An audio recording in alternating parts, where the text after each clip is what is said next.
तीव्र वैराग्य विवेक से आता है। तीव्र वैराग्य जो है वो विवेक से आता है, और बिना विवेक के तीव्र वैराग्य नहीं आता है।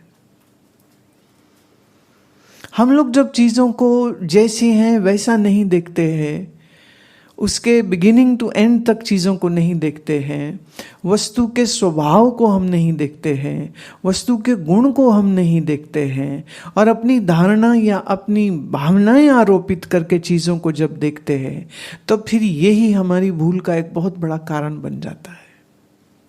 लेट्स से ये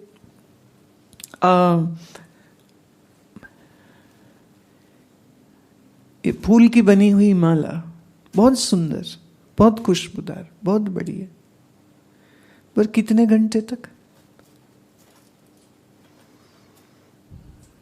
अब आप बोलो, oh I love the flowers, oh I always want the flowers, oh I cannot live without flowers. पागल हो तुम? इसकी महक और इसकी शक्ल कब तक अच्छी रहेगी? 6 घंटा। माला इतनी अच्छी अच्छी आती हैं, हैं कितनी सुंदर लगती है, लेकिन अगर मैं इसको पहने ही रखूं तो शरीर की जो हीट है, उस हीट से ये और जल्दी मुरझा जाएगा, और शाम तक ऐसी लटकी हुई मुरझाई हुई इनकी शक्ल हो जाती है। तो इसको फिर वापस मिट्टी में दबाना पड़ता है, क्योंकि ये थोड़ा खाद बन जाता है, फिर ये रिसाइकल हो जाता है। पर इसकी खुशबू, इसका सौंदर्य कब तक? बहुत शॉर्ट ड्यूरेशन है ना। फूल मुरझा जाए तो बैठ के तुम रोने लग जाओ, कैसा लगेगा? नॉट गुड ना। ऐसे ही जब कोई शरीर मुरझा जाए, मतलब कोई मर जाए, तो तैयार होना चाहिए ना हमको, ये तो होना ही है। ये तो पिछले साल दिसंबर में जब इस शरीर की माँ का देहांत हुआ, तो मैं उस समय पर उज्जैन में थी।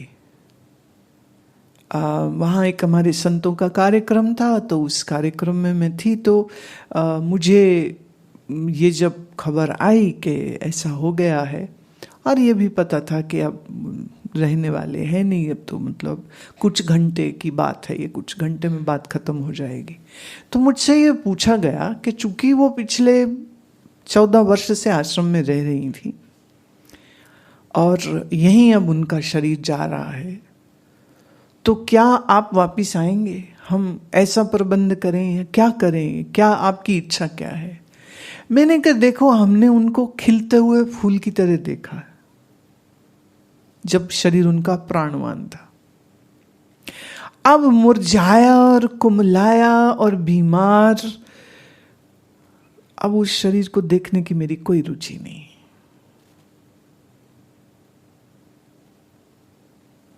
Nothing to see there.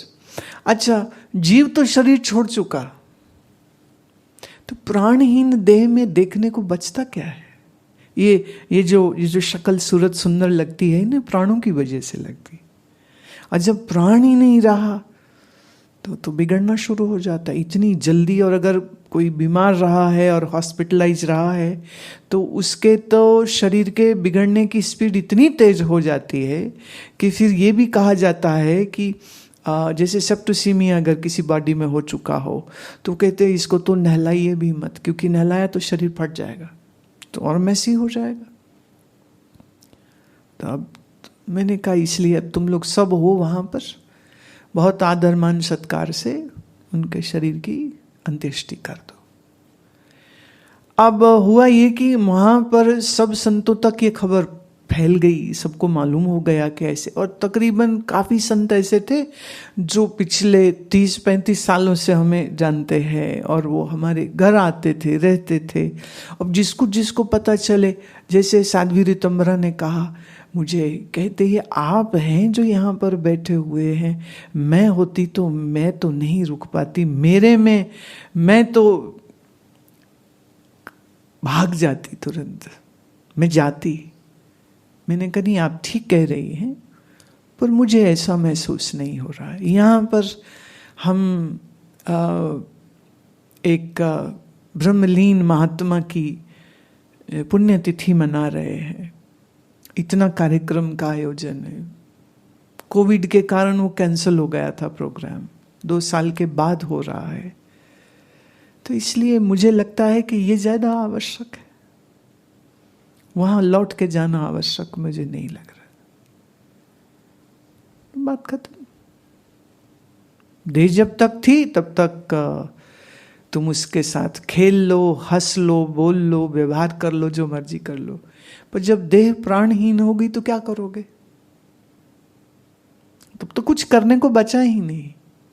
तो जब देह होती है अपनी या दूसरों की, तब क्या नित्य प्रति ये विचार नहीं रहना चाहिए कि ये देह मुर्दा होएगी, हो सकती है किसी भी क्षण, किसी भी पल।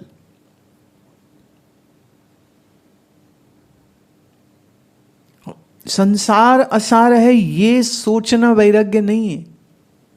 ये देह मेरी मिथ्या है, ये देह मेरी मरण धर्म है, ये चिंतन करना वैराग्य को जन्म देगा। संसार झूठा है, संसार में राग नहीं करना, ये तुम बड़े जोर शोर से करते रहो, फिर किसी न किसी पॉइंट पे मन फिसल जाता है। मन फिर फिसल जाता है। इसलिए दूसरों को नहीं, अपने शरीर को देखिए। और अपना देह क्षण भंगुर है, ये देह विनाशी है, ये देह विकारी है, ये देह सप्त धातुओं के जोड़ से बनी है। प्राण ने इन सप्त धातुओं को जोड़ के रखा है, फंक्शनिंग प्राणों से हो रही। ये पलक का झपकना, ये सांस का लेना, ये खाए भोजन का पकना, ये खून का दौरा, ये हृदय की गति, ये हार्मोन्स की सीक्रेशन, ये सब कुछ प्राणों की वजह से हो रही। प्राण नहीं है तो शरीर में कुछ भी नहीं है। इसलिए तो शास्त्रीय शब्द शरीर के लिए है प्राणी। जो प्राणवान है सो प्राणी।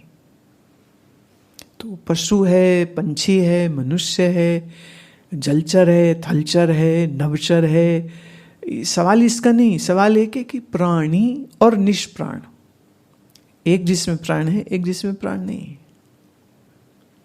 तो अपनी देह को उसकी सच्चाई में देखना और हर पल हर क्षण इस जागरूकता में रहना, वैराग्य करना नहीं पड़ता, ये ही फिर वैराग्य।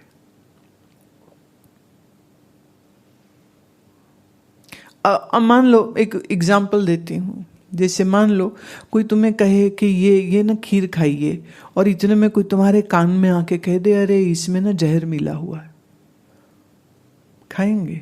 बड़ी सुंदर लग रही, वो चांदी का वर्क भी है उसके ऊपर, बादाम पिस्ता भी कटा हुआ है, केसर भी उस पर लगा हुआ है। कोई कह दे इसमें जहर है, क्या आप खाएंगे? तो ऐसे ही कितना ही संसार सुंदर क्यों ना प्रतीत होता हो, इसमें तो मृत्यु का जहर तो लगा ही हुआ है ना। तो ये जो हमारा शरीर है, इतने कम समय के लिए प्राणवान रहता है, तो उस समय का सदुपयोग करके सत्य का अनुसंधान करना, आत्मस्वरूप का बोध करना, और देह में हूं ही नहीं, ये मरण धर्म देह मैं हूं ही नहीं, देह सदा रहेगी नहीं, और मेरे स्वरूप में मरना कभी होगा ही नहीं। तो फिर अविनाशी को पकड़ोगे कि विनाशी को पकड़ोगे? और अगर कोई विनाशी को पकड़ रहा है तो इसका मतलब उसमें विवेक नहीं है ना। विवेक होता तो क्यों पकड़ता? भाई आप बाजार से एक मिक्सी लेने गए, आप पूछते हो कि 4 मिक्सियां पड़ी, कि इसकी गारंटी क्या है? वो कहते 3 महीने। बोले इसकी क्या है नंबर 2 की? बोले इसकी 1 साल की। बोले ये जो तीसरी खड़ी है मशीन जो, इसकी गारंटी क्या है? कंपनी कितनी गारंटी देती? बोले इसकी गारंटी 5 साल की। तुम कौन सी मशीन लोगे? क्यों महीने वाली नहीं लोगे?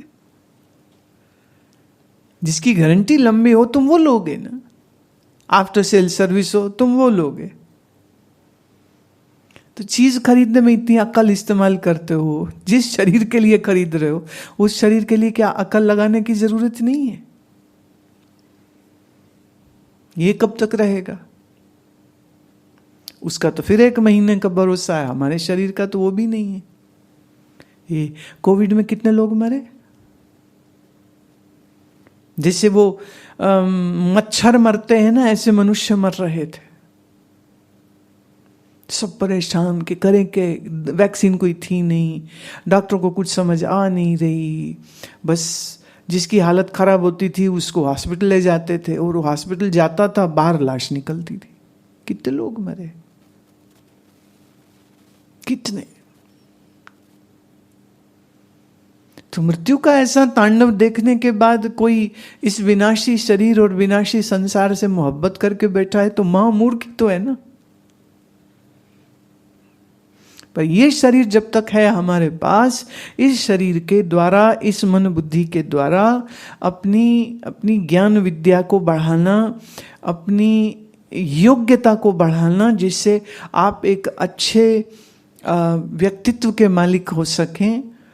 और जब तक है शरीर, अब शरीर है तो देखो मैं बोल रही हूँ, शरीर है, ये सामने बैठी सिद्धि स्वरूप उसको रिकॉर्ड कर रही, शरीर है तो ये 3-4 और व्यक्ति हैं जो इसको वीडियो बनाएंगे और इसको फेसबुक और यूट्यूब और वहाँ कहाँ कहाँ डालेंगे, ताकि जिनके शरीर हैं वो उसको सुने और सुन के समझे।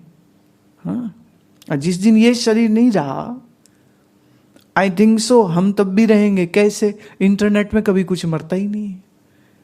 इंटरनेट में 6-7-8 हज़ार वीडियोस तो दे चुके हैं हम ऑलरेडी, तो हम तो छाए ही रहेंगे। ये शरीर रहे न रहे, विचार रहेंगे, पुस्तकें रहेंगी, 76 किताबें हो चुकी हैं अभी तक, किताबें रहेंगी, ई वर्जन रहेगा, हार्ड बुक्स रहेंगी।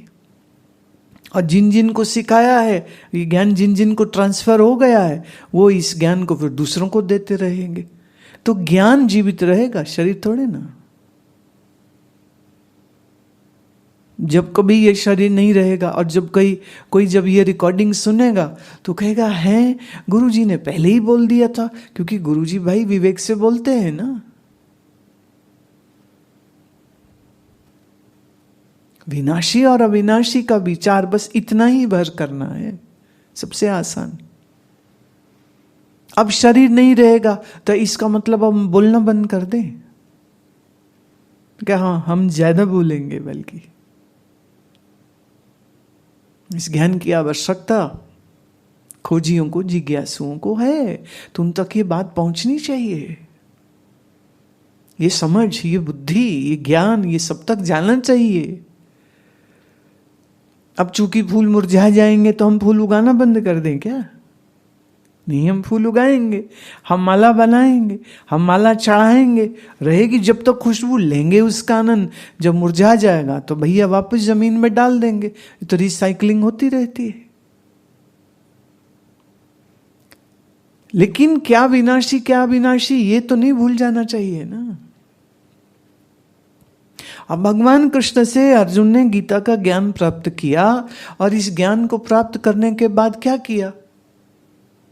कृष्ण जी के साथ ही चला गया क्या? द्वारिका चला गया? नहीं, वो तो युद्ध किया। युद्ध खत्म होने के बाद कृष्ण जी अपने चले गए द्वारिका, और अर्जुन तो राजपाट करता रहा है। उसके बाद बहुत कुछ उसके जीवन में हुआ, बड़ी घटनाएं घटी। एक आध बार उसको फिर से वनवास हुआ, उसको अकेले जाना पड़ा, युधिष्ठिर के कक्ष में चला गया था, नियम को तोड़ा था उसने। तो इस कारण से था कि जो जाएगा उसको फिर एकांतवास में जाना पड़ेगा, जंगल में जाना पड़ेगा। क्या कुछ नहीं किया उसने। जो उसके कर्तव्य थे, एक राजकुमार होने के नाते, एक योद्धा, एक क्षत्रिय होने के नाते, एक पिता, एक पति होने के नाते, उसने सारे अपने कर्तव्यों का पालन किया, ये जानते हुए भी कि ये देह सदा नहीं रहेगी। तो ज्ञान प्राप्ति होने के बाद तुम निठल्ले और आलसी होकर के नहीं बैठते हो। या तो अपने कर्तव्य का पालन करते हो, अब आप ग्रस्त हो तो गृहस्थी का कर्तव्य पालन करोगे, आप एक विद्यार्थी हो तो विद्यार्थी का जो कर्तव्य पालन करोगे, आप एक ग्रस्त हो, शादीशुदा हो तो आप उसके कर्तव्य का पालन करोगे। फिर कर्म कुछ भी हो, गुण गुणेषु वर्तन्ते कर्ताहमिति मन्यते, वो अपने आप को कर्ता माने बगैर अपने सर्व कर्मों को करता है। वेद व्यास जी ज्ञानी हैं, ब्रह्मा के मानस पुत्र हैं भले, लेकिन क्या उन्होंने अपनी पुरोहिती छोड़ दी? क्या उन्होंने सिखाना छोड़ दिया? क्या उन्होंने गुरुकुल बंद कर दिया कि भाई मरी जाना है तब क्या करना, ज्ञान सुना के मरी जाना है सब? नहीं, जानने के बाद अपने कर्तव्य को और अच्छे से उन्होंने किया। तीव्र वैराग्य।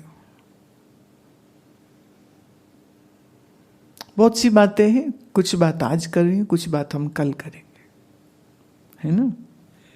इतनी जल्दी विषय समाप्त नहीं हो जाता। ठीक।